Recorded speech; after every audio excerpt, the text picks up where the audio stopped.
मुझे और क्या चाहिए। उसकी 6 बेटियों का बोझ है उसके सर पे, तू मुझे रख ले। अल्लाह अकबर। वो कहने लगा चले पे मेरे साथ खते बंदगी कर ले। आजकल हम स्टाम्प करते हैं, उस जमाने में खते बंदगी होता था, गुलामी का खत।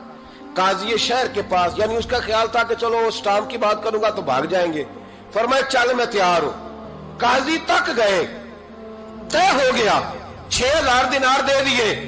हजरत ने मुरीद को बुलाया, फरमाया पुत्र ये ले जा, जा मेरी बेटियों को रवाना कर दे। कहने लगा हुजूर ये क्या कर रहे हो आप, कुछ सोचे। फरमाया यार जब तुझे बेटा बना लिया तो फिर मेरी पोतियां तो लगती हैं ना, मेरा हक तो बनता है ना। जा जाके ड्यूटी कर, उनको ब्याह दे। बात फैल गई। बादशाह भी अकीदतमंद था, वो 12000 दिनार लेके पहुंचा। क्या बताऊं इन रब के बंदों का दिल कैसा होता है, क्या दर्द होता है, क्या रंग। 12000 दिनार लेके बादशाह आया और आके हजरत को पेश किए का हुजूर आप दें इस ईसाई को डबल दें और जाए काम करें। आप फरमाने लगे तू पैसे दे शर्तें ना लगा, मेरा जहां दिल करेगा मैं खर्च करूंगा। मुझे तो मजा ही अब आने लगा है, अभी तो लुत्फ आ रहा है, अभी तो जायका आया है कुछ करने का। पैसे देने हैं तो दे, पाबंदी ना लगा, जहां मेरा दिल करेगा मैं। उसने कहा हुजूर ठीक है रख ले। हजरत ने फजर मस्जिद में पढ़ी, जेब में 12000 दिनार थे। ऐलान फरमाया भी किसी और की बेटी भी बैठी है तो पैसे मेरे पास है। वो 12000 दिनार भी बांट दिया और 12000 दिनार बांट के ना तो फिर चले गए खेत में चारा काटने। उस ईसाई को किसी ने बतलाया कि उनके पास तो 12000 आया है पर तुझसे जान नहीं छुड़ाई उन्होंने। तो वादा ये हुआ था कि 6 देंगे तो जाएंगे, जब तक देंगे नहीं तेरे घर में काम करेंगे। वो ना चारा काट रहे थे, हजरत साहब तो वहां पहुंच गया, दूर जाके खड़ा हो गया। कहने लगा बाबा पहले तो मैंने मुसलमानों के इखलाक सुने थे, अब तो मैंने देख भी लिए, पर ये बता जब 12000 आया था जान क्यों नहीं छुड़ाई। तो हजरत चारा काटते काटते रो पड़े। फरमाने लगे तू नहीं ना जानता ये बेटियां सांझी होती हैं, पता नहीं ना। मेरे रसूल पाक ने तो हातम ताई की बेटी के सर पे कपड़ा रख के कहा था बेटियां बराबर होती हैं। तो ये नहीं पता जब उसकी 6 बेटियों की शादी हुई है, मेरे अंदर रूहानियत कितनी बड़ी है। फरमाया फिर 12000 आया है तो 2-4 बच्चियां फिर गई हैं। तुझे नहीं पता मैं अंदर से राजी कितना हूं, मैं तेरी नौकरी करता रहूंगा, पता नहीं अल्लाह कितनी बेटियों को ब्याह देगा। इतना रोया वो ईसाई के पैरों में बैठ गया। कहने लगा बाबा मैंने तेरी मुखालफत की है पर तेरे करीब आके पता चला है कि तू बहुत ऊंचे इखलाक का मालिक है, और अगर तेरा ये मकाम है तो तुझे इखलाक सिखाने वाले मोहम्मद अरबी की शान कितनी होगी।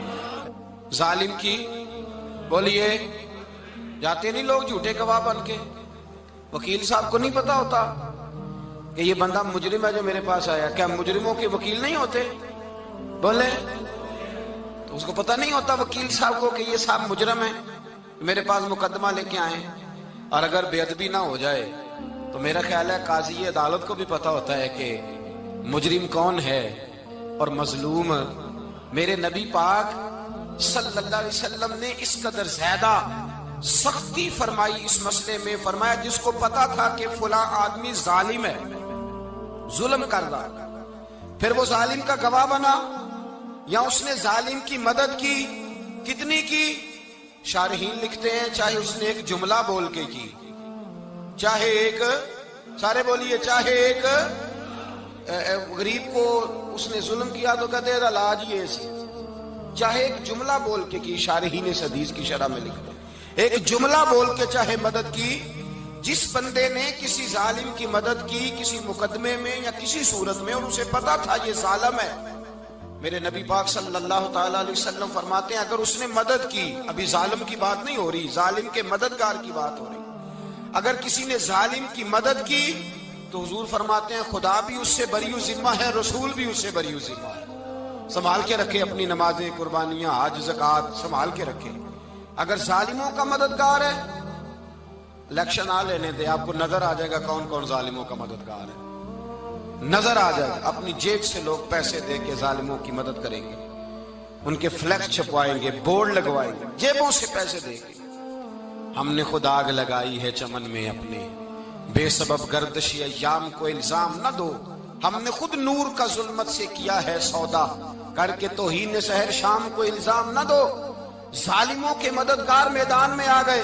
یہ چھوٹا لفظ نہیں. میرے حبیب پاک صلی اللہ علیہ وسلم نے فرمایا جو ظالم کا مددگار ہے سن لے جو سجن کے ساتھ کچہری جاتا ہے، وہ یاد رکھے جو دوست کا گواہ بنتا ہے، وہ یاد رکھے جو کہتا ہے میں مانگی گیا تھا، مجھے بلایا گیا تھا قبضہ چھڑانے کے لیے کسی غریب بیوہ کی جائیداد پہ. وہ سن لے تو مدد کر کے نہیں آیا، تو خدا کے ذمے سے نکل گیا. رسول پاک نے فرمایا تیرا میرا تعلق ختم ہو گیا، تو ظالم کا مددگار ہو گیا. پھر تو کہتا میں بے چین ہوں، میں بے قرار ہوں، میں آزمائش کا شکار ہوں. پلٹ کے دیکھ تو صحیح تیرا گناہ کتنا بڑا ہے. میرے نبی پاک صلی اللہ علیہ وسلم کا ایک اور فرمان سن لیں، ابن ماجہ ابو داؤد میں موجود ہے. اس حدیث کو آپ نے یاد کر لینا ہے. کر لیں گے انشاءاللہ؟ سارے کہیے انشاءاللہ. کر لیں گے یاد؟ حضور صلی اللہ علیہ وسلم نے فرمایا اگر تو ظالم کی مدد کرے گا نا، یہ لفظ دل کی تختی پہ لکھ لینا، یہ مکافات عمل ہے. مکافات عمل دنیا ادھر کرو گے تو ادھر بھرو گے. فرمایا اگر تو کسی ظالم کی مدد کرے گا، سن لے حضور کا فرمان ہے. اگر تو ابن ماجہ ابو داؤد سیاہ میں موجود ہے، فرمایا اگر تو کسی ظالم کی مدد کرے گا تو رب تعالیٰ مرنے سے پہلے تیرے اوپر بھی ظالم کو مسلط کر دے گا.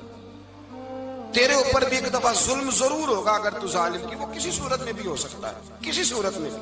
تیرا بیٹا ہی اٹھ کے ظلم کر دے گا، تو الجھ جائے گا. کسی نہ کسی جگہ تیرے لیے تباہی کا سامان ہوگا، تیرے اوپر ظلم ہوگا، اس لیے کہ تو ظالموں کا مددگار ہے.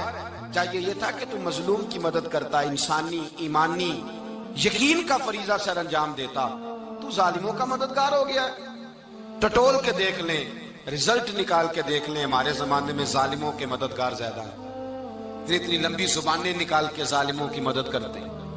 بڑے بڑے کالم نویس اللہ نے انہیں قدرت دی لکھنے کی، تو اپنا قلم ظالموں کی مدد میں خرچ کرتے ہیں.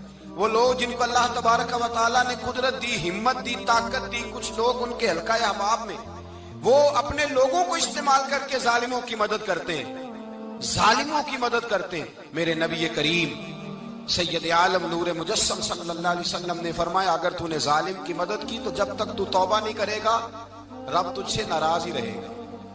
اللہ تجھ سے، او بھائی جس سے رب بھی ناراض ہو گیا، نہ کھانا نہ پینا نہ سونا نہ جاگنا نہ نیند، پھر تیری ہر چیز تیرے لیے آزمائش ہو جائے گی. پھر تیرا سایہ بھی تیرے لیے خوف کا سامان بنے گا. پھر زندگی جیتی جاگتی لاش بن جائے گی، تو اپنے کندھوں پر اپنی میت اٹھائے پھرے گا جب تو ظالم کا مددگار ہوگا. اور نبی پاک صلی اللہ علیہ وسلم نے فرمایا ظالموں کا مددگار بھی ظالم ہوتا ہے. ظالموں کا مددگار بھی، سارے بولے ظالموں کا مددگار بھی نہیں. کو نہیں، آپ سارے نہیں بولے، ایک دفعہ بولے ظالموں کا مددگار بھی. پکی بات ہے، ظالموں کا مددگار بھی. اللہ اکبر. اس کا یارانہ ہو، اس کا دوستانہ ہو، جو کہے میں نے نا اس کو اوکھے ویلے کے لیے ظالم کو یاد رکھا ہوا ہے. کبھی مشکل میں رکھے نہیں ہوئے لوگوں نے ظالم دوست؟ کہتے میں نے رکھے ہوئے ہیں. بلکہ ہمارے دیہات میں تو کہتے ہیں میں نے بازو بنائے ہوئے ہیں. کس کو بازو بنا لیا؟ ظالم بھی کبھی بازو ہوتا ہے. جو ظلم کی تلوار لیے میدان میں کھڑا ہے، قارون، حامان، فرعون، نمرود کا حال نہیں لوگوں نے دیکھا؟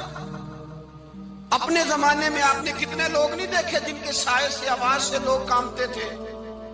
پھر پولیس کی گاڑیوں میں وہ اس طرح مردہ پڑے کہ دنیا نے تماشا دیکھا ان کا. یہ رنگ ہم نے دیکھے نہیں اپنے آنکھوں سے.